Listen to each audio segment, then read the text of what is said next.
Here, I'll be showing you how to make and modify charts in Einblick. You can start by bringing your data into the canvas through a cell. For instance, I'll create a table cell by clicking the option in the top menu, then by selecting where on the screen I want it to go.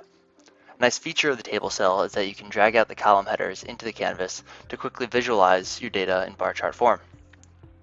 Moving on to make a specific type of chart, you can click on the drop-down menu in the top bar and choose the chart option.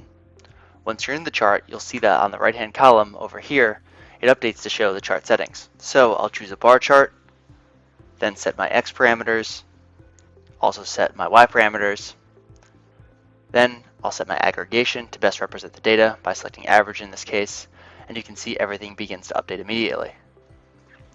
I'll exclude zeros by unchecking this box because it looks like all my scores are around 6, and we can begin to see a trend from there. You can actually make a variety of different charts in Einblick.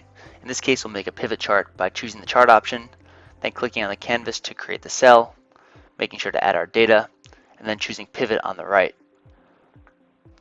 From there, we can add our different parameters, for example, our X parameters, and then also make sure to set our Y. Then change the sort to descending.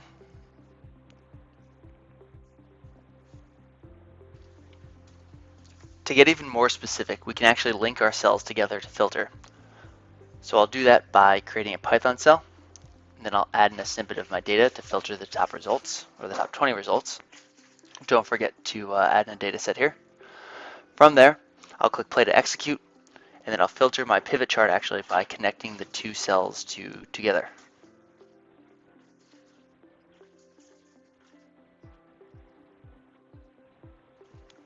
The last thing I want to show you is how you can bring in a third dimension to your chart.